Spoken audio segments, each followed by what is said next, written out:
Olá!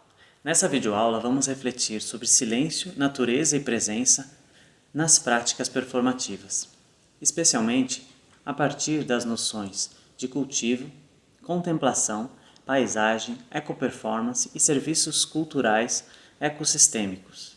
Essa minha fala toma como base a conexão entre teatro, dança, canto, meditação e música a partir das pesquisas que venho desenvolvendo com o programa Práticas do Presente de Artes do Corpo. Para quem não me conhece, eu sou Eduardo Augusto, performer, pesquisador e produtor cultural. Você pode me acompanhar também no Instagram e Facebook e se inscrever no canal do YouTube, onde eu compartilho conteúdos sobre pesquisa em artes do corpo e audiovisual. Esse trabalho é também um aprofundamento do mestrado em artes da cena que defendi na Unicamp e da especialização em gestão cultural contemporânea do Itaú Cultural, e conta com a colaboração de todas as pessoas que participaram e participam das ações do programa nos últimos 7 anos. Desde 2015 vivo num sítio, na zona rural de Mogi das Cruzes, um sítio localizado em meio à Mata Atlântica, na Serra do Mar Paulista, junto ao meu companheiro, o cantor e pesquisador Victor Quinjo, que é também parceiro fundamental desse trabalho. Aqui nós fundamos a Samaúma, residência artística rural, em parceria com o artista visual e permacultor Bhagavan Davi. Esse local hoje é também sede da nossa produtora Água Viva Cultura e serve como base para a pesquisa, que é compartilhada em imersões, vivências, workshops, palestras e apresentações de espetáculos, presencialmente e online. O programa é um estudo continuado de experimentação empírica e reflexiva sobre elementos fundamentais aos processos de criação via corpo e voz, como escuta, direcionamento da atenção, singularidade e coletividade, espontaneidade, movimentação e transformação de energia. Procuramos investigar possibilidades de uma prática criativa, metodológica e pedagógica singular, conectada aos processos que temos proposto e vivenciado. Considero aqui como práticas a dança pessoal, o butô, a meditação, a escrita, dentre outras, que promovem uma conexão profunda com o potencial humano criativo, com os processos de subjetivação, mas também direcionadas à criação em artes. Falo numa perspectiva do que o silêncio pode ser e de como ele pode ser cultivado, trabalhado, vivenciado. Uma prática que pode ser descrita como silenciação, a ação consciente de silenciar, se nutrir do silêncio. Não como uma visão fechada e limitadora. Penso aqui no acesso ao processo criativo, como um despertar. Não falo aqui num sentido opressor do silêncio como ser oprimido por algo ou alguém, ser abafado, mas num silêncio de autocompreensão, autocuidado, autorrevelação, para poder também, nesse diálogo consigo mesmo, dialogar com o outro. Nesse sentido, há também a necessidade e a importância de um acordo, de um consentimento mútuo que cria condições psicofísicas e até mesmo espirituais de um envolvimento saudável e próspero nessa aventura criativa do conhecer através do silêncio. Tenho encontrado amparo para esse trabalho em práticas meditativas e nas chamadas artes contemplativas. E uma das noções que aparece como relacionais ao silêncio é a de vazio, vacuidade. O filósofo sul-coreano Byung-Chul Han escreve sobre isso. Ele diz o seguinte: o conceito budista central, sunyata, vacuidade, representa de muitas maneiras o conceito oposto ao de substância. A substância é, por assim dizer, cheia. Ela é preenchida de si. Sunyata representa, em contrapartida, um movimento de desapropriação. Ele esvazia o ente que permanece em si, que se afunda em si, ou que se tranca em si. Ele o afunda em uma abertura, em uma amplidão. No campo do vazio, nada se condensa em uma presença massiva, nada se sustenta apenas em si mesmo. Han defende que essa perspectiva do vazio está amparada na realidade imanente, numa complementaridade indissociável da realidade dos fenômenos. Ou seja, o vazio não levaria a uma transcendência, não seria ponto de partida para uma elevação a uma ordem superior do ser. A forma não surgiria do vazio como efeito transcendente, pois forma e vazio estão situados na mesma esfera do ser. Uma abordagem interessante que aparece conectando diversas práticas meditativas é a perspectiva da testemunha. A possibilidade de praticar uma observação dos fluxos que nos atravessam e conscientemente deixá-los passar de uma coisa a outra. Observar esse processo acontecendo em nós. Esse cultivo pode ser realizado em alguma postura formal de meditação, mas também durante nossas ações cotidianas, como lavar a louça, vestir-se, checar os e-mails, enquanto escrevemos ou enquanto conversamos com as pessoas. Esse é também um dos fundamentos do mindfulness, testemunhar o que se passa conosco, sem fixar-nos em algum pensamento ou sensação, fazendo disso um hábito saudável da nossa rotina. A atenção ao silêncio pode ajudar a perceber um fluxo de acontecimentos e seu ajuste, transformação, transfiguração, de uma sensação em outra, de uma ideia em outra, um pensamento em outro. Observar, sentir esse fluxo pode permitir não estancar concepções e fluir as nossas emoções e pensamentos, que repercutem também e constituem as nossas ações, o modo como lidamos conosco, com nossos medos, com as pessoas e situações vivenciadas. A escrita pode ser uma grande aliada nesse processo, para lidar com o silêncio, com o não dito. É um modo de figurar, desenhar o silêncio, o não dito. Assim como o desenho, a pintura, o grafismo. O silêncio pode ser um lugar de encontro conosco e com as outras pessoas, um modo de partilha das tantas coisas indizíveis e até mesmo imensuráveis. Aquilo que de nós sabemos e não sabemos, aquilo que das outras pessoas sabemos e não sabemos. Um espaço de aceitação desse eterno não saber mais do que saber.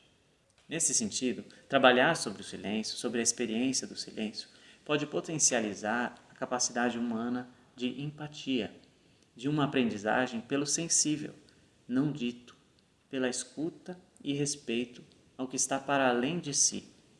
E ele pode ser também um convite ao não silêncio, ao diálogo, a um tipo de diálogo amparado na escuta. Há momentos em que essa é uma das grandes qualidades do silêncio, abrir espaço para a fala, uma fala que escuta e que tem o silêncio como companhia.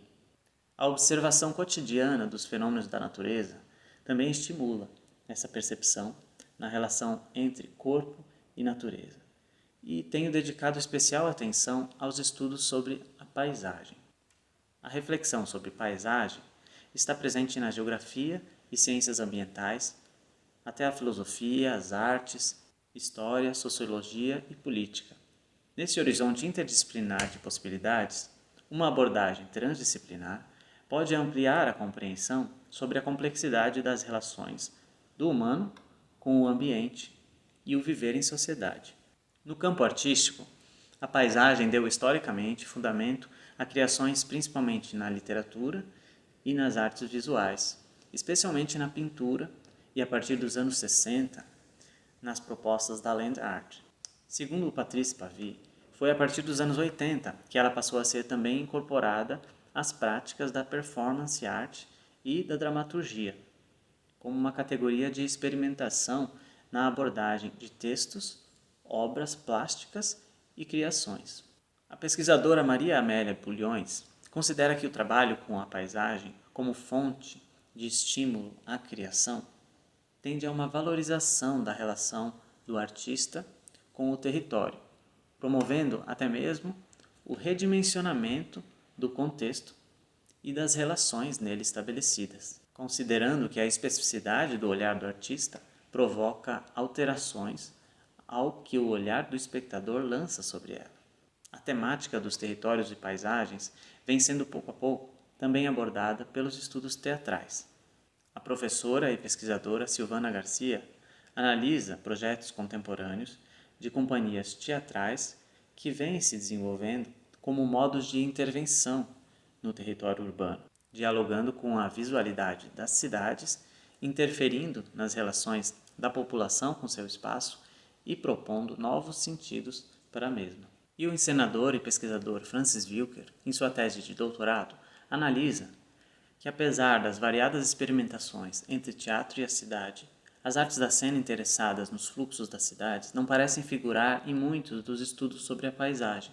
Na direção contrária, também as proposições conceituais mais alargadas da noção de paisagem encontram pouca ressonância nos estudos teatrais. O artista defende a potência da conexão entre paisagem e encenação para o ultrapassamento da ideia do teatro estritamente veiculado a espaços fechados e institucionalizados, e faz uma reflexão com foco nos procedimentos de encenação conectados aos espaços abertos das cidades, contribuindo também para uma ampliação das discussões de Josette Ferral sobre o teatro performativo e Hans Thies Lehmann sobre o teatro pós-dramático, em relação à experiência do espaço no teatro contemporâneo. Circunscreve, então, o conceito de encenação-paisagem como uma possibilidade de agenciamento de uma prática teatral que reivindica uma cena a céu aberto.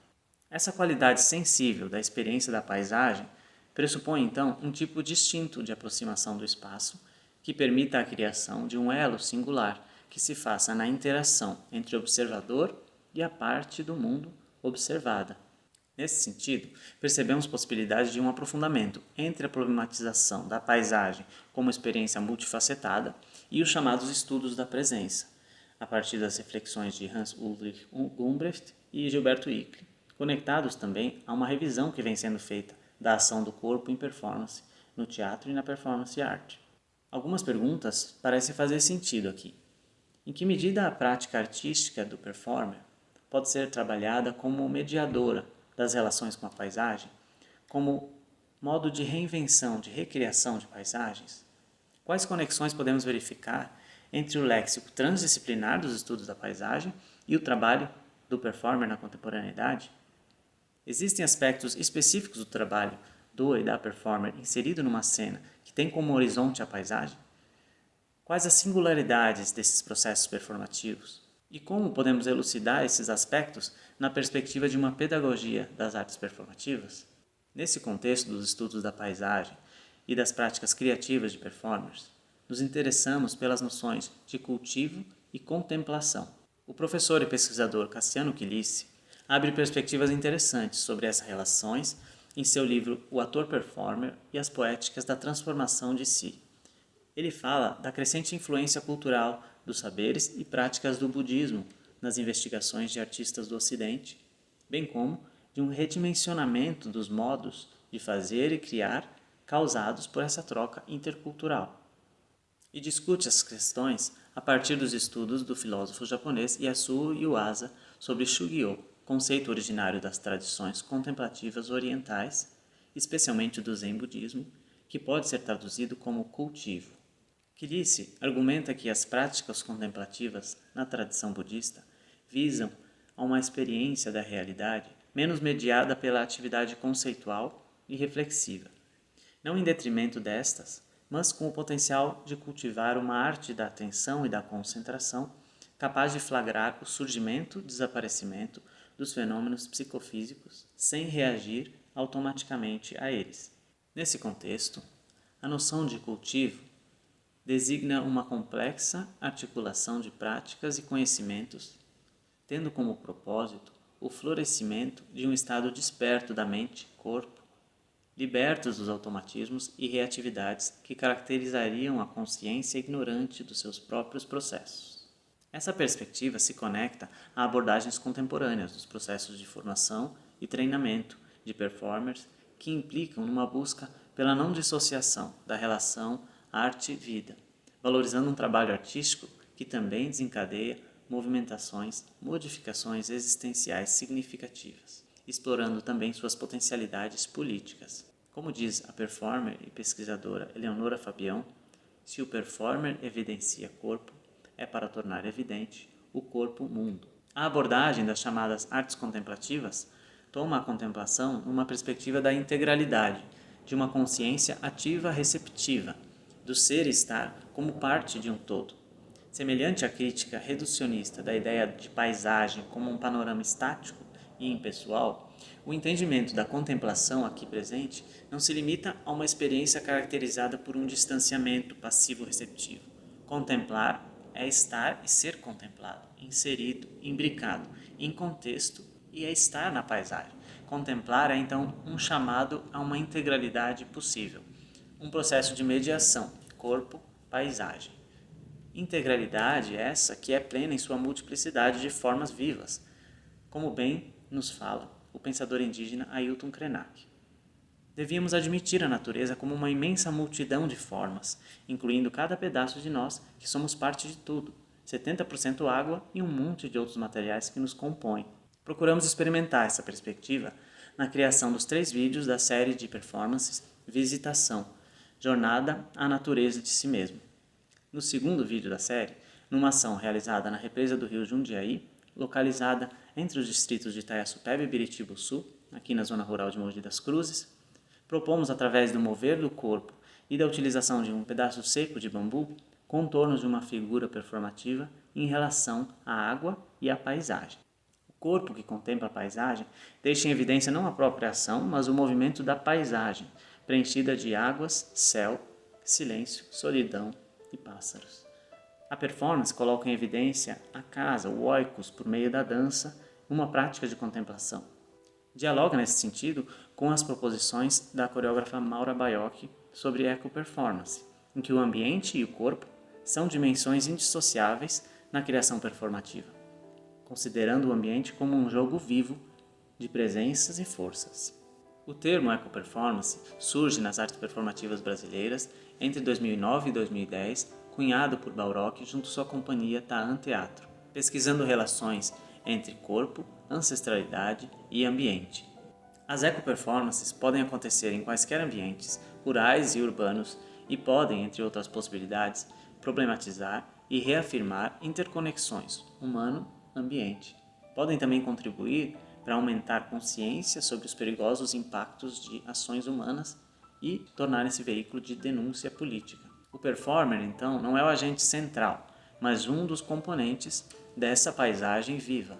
Em Visitação 2, a experiência ecoperformativa é amparada numa investigação sobre práticas meditativas, ação psicofísica, organicidade e dança pessoal, a partir do desenvolvimento empírico do programa Práticas do Presente. Esses elementos dão suporte a uma experiência de contemplação a céu aberto, posteriormente ressignificada e compartilhada pela montagem e criação audiovisual. A escolha dessa paisagem específica vem como consequência das pesquisas e reflexões sobre criação artística e produção cultural em espaços rurais em fluxo com o urbano, bem como os vínculos com a governança das águas e serviços culturais ecossistêmicos no interior de São Paulo. A represa do Rio Jundiaí abastece municípios da região metropolitana de São Paulo e integra o sistema produtor do Alto Tietê. Ela foi construída entre 1970 e 89 e gerou diversos impactos nas esferas social, ambiental, cultural e econômica locais, como toda a barragem. Por exemplo, interrompeu o fluxo direto entre 2 distritos rurais do município, Biritibuçu e Itaiaçupeba, desapropriou casas e terrenos. A represa também provocou o alagamento do Jardim das 8 Virtudes, no sítio de um dos artistas da China moderna mais famosos, o pintor Chiang Dai-shen, que viveu no local. Apesar da importância no mundo das artes, pouco se sabe sobre Chiang Dai-shen e sua passagem pelo Brasil, sendo um artista reconhecido mundialmente. Numa área onde hoje se encontra essa barragem, administrada pelo Departamento de Águas e Energia Elétrica do Estado de São Paulo, o pintor construiu um pequeno pedaço da China com casas inspiradas na arquitetura da sua terra natal e um jardim com 5 pavilhões, rochas, lagos, pontes, que ele chamou de Jardim das 8 Virtudes. Foi nesse local também que, de acordo com José Roberto Teixeira e o pesquisador Guilherme Gorgulho, ele pintou algumas das suas mais importantes obras. Os trabalhos dele fazem hoje parte de acervos de museus pelo mundo, como o Asian Art Museum de São Francisco, National Palace Museum de Taipei, o Hong Kong Museum, e em 2011 foram negociados em leilões por mais de $500 milhão, à frente de nomes como Andy Warhol e Pablo Picasso. Em 1970, após o anúncio do projeto da barragem de Itaiaçupeba, que inundaria o seu sítio, Dai-shen se mudou de Mogi para Pebble Beach, na Califórnia. No ano de 2014, a crise hídrica fez baixar significativamente o volume da represa, e as ruínas puderam ser vistas pela primeira vez, sendo registradas por jornalistas daqui de Mogi. É provável que, se não fosse o impacto socioambiental e cultural da represa do rio Jundiaí, o sítio de Xandaixen e a região de Biritibu-Sul, Taeçupeba, atualmente seriam polos de turismo artístico nacional e internacional.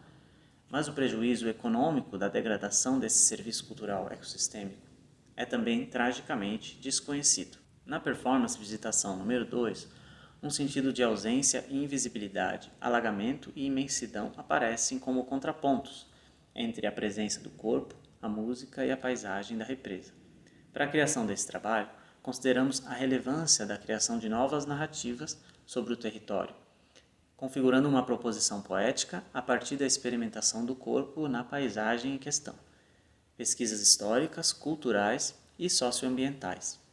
O trabalho de vídeo eco-performance reforça também a potência da contemplação estética e inspiração artística na produção musical, performativa e audiovisual, conectando a dimensão cultural dos chamados serviços ecossistêmicos das águas. Cunhada no campo das ciências ambientais, a noção de serviços ecossistêmicos abarca os benefícios gerados direta ou indiretamente pelos ecossistemas para a humanidade e configura-se como um dos principais ferramentais teóricos da gestão e governança ambiental contemporânea. Os serviços ecossistêmicos são uma interface entre ecossistema e bem-estar humano e são divididos em 4 tipos: provisão, regulação, culturais e de suporte. Em relação às águas, os serviços ecossistêmicos das paisagens fluviais têm servido como área de assentamento, infraestrutura e produção em todo o planeta por milhares de anos, com áreas verdes que protegem as populações contra enchentes e rios, provendo água para beber, irrigar, banhar-se, para transporte e alimento, para práticas esportivas, educativas, de turismo e lazer. Oferecem as condições ideais para a contemplação estética, a inspiração artística e a realização de atividades culturais que promovem a saúde e o bem viver das populações. Festividades culturais e ritualísticas no mundo todo encontram à beira dos rios espaço propício para sua realização. Esses processos e expressões, criados ativamente por pessoas a partir da sua interação com o ambiente, que promovem benefícios da interação humano-natureza, por meio das práticas culturais, são conceitualizados como serviços culturais ecossistêmicos. Nesse contexto, articulando artes performativas e práticas contemplativas em paisagens a céu aberto, entendemos que as ecoperformances podem também ser vistas como resultantes de serviços culturais ecossistêmicos, ao mesmo tempo em que podem contribuir para melhorias ambientais por meio das novas representações geradas pela sua representação e difusão como ações artísticas socioambientais. A perspectiva artística sobre conexões entre paisagem e contemplação tem a potência de evidenciar os serviços culturais ecossistêmicos no diálogo com as ciências ambientais, economia, sociologia e geopolítica. Assim, o sentido das práticas que conectam corpo-paisagem, num geral, implica numa relação ampla da arte com o mundo, o ser vivente inserido e como parte desse todo. Essa relação abre-se para um redimensionamento do ofício do artista performativo, com a função social de encantar e reencantar o espaço-tempo. Essa problematização tensiona a institucionalização da arte e sua separação como exercício da vida social, e abre os diálogos com as perspectivas indígenas, também multifacetadas, do bem viver e do lugar da arte no convívio social.